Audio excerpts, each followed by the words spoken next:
which will be following democratic In Nigeria, Biafran people do not have a choice.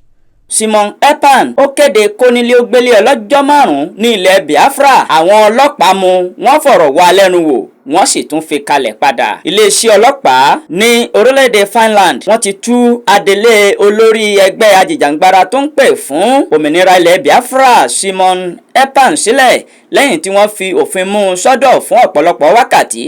Akọ̀ròyìn tó fi ìdí ọ̀rọ̀ náà múlẹ̀ fún wa ó ní iléeṣẹ́ ọlọ́pàá tú Ekpa sílẹ̀ lẹ́yìn tí wọ́n fi ọ̀rọ̀ jomitoro ọ̀rọ̀ pẹ̀lú rẹ̀ fún ọ̀pọ̀lọpọ̀ wákàtí. Ekpa farahàn lórí fọ́nrán tó gbé sórí ayélujára Twitter rẹ̀ níbi tó ti ń ṣe àjọyọ̀ lórí àkòrí tó pè ní àṣeyọrí àkọ́kọ́ kò ní lè gbélẹ̀. Ekpa ẹni tó jẹ́ ọmọ orílẹ̀-èdè méjì ó jẹ́ ọmọ orílẹ̀-èdè Nàìjíríà àti orílẹ̀-èdè Finland ni ó bẹ̀rẹ̀ fọ́nrán tó gbé sórí òpó ayélujára rẹ̀ pẹ̀lú orin orílẹ̀-èdè Finland tó sì gbé àsíá Finland lọ́wọ́. Ìjọba orílẹ̀-èdè Nàìjíríà ti pe àkíyèsí ìjọba Finland sí bí Ekpa ṣe ń pè fún ìyapa àwọn ẹ̀yà Ìgbò láti má kópa nínú ètò ìdìbò tó ń bọ̀ yìí. A kò lè sọ bóyá wọ́n fi ẹ̀sùn kankan kan Ekpa tàbí wọn ò fi ẹ̀sùn kankan kàn ní orílẹ̀-èdè Finland.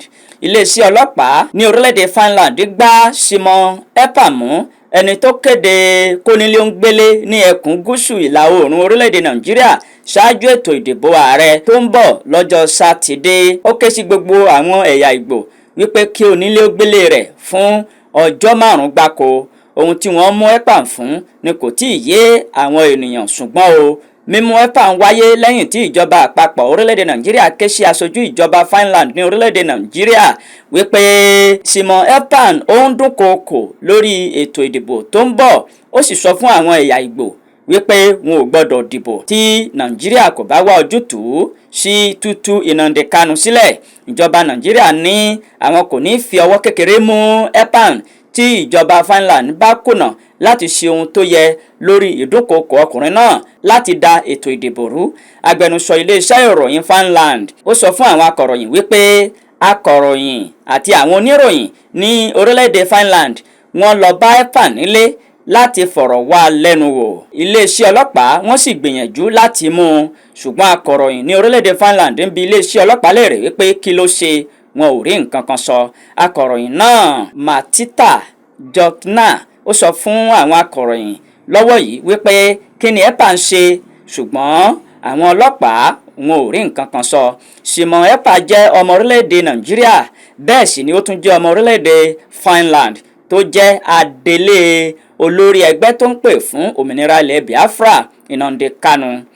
Orílẹ̀-èdè Finland ni Ekpa ń gbé níbi tó ti ń ṣáájú ìpè fún òmìnira fún Biafra tó sì ń sọ fún àwọn ẹ̀yà Ìgbò ní orílẹ̀-èdè Nàìjíríà láti má kópa nínú ètò ìdìbò tó ń bọ̀ lójú ọ̀nà tí ìjọba bá kùnà láti tú Nnamdi Kanu sílẹ̀. Ekpa lórí òpó ayélujára Twitter rẹ̀ ó ṣàpèjúwe ara rẹ̀ gẹ́gẹ́ bí ajàfẹ́tọ̀ọ́ ọmọnìyàn, olùdásílẹ̀ agbẹjọ́rò, olóṣèlú, agbẹnusọ fún ẹ̀yà Biafra àti bẹ́ẹ̀ bẹ́ẹ̀ lọ.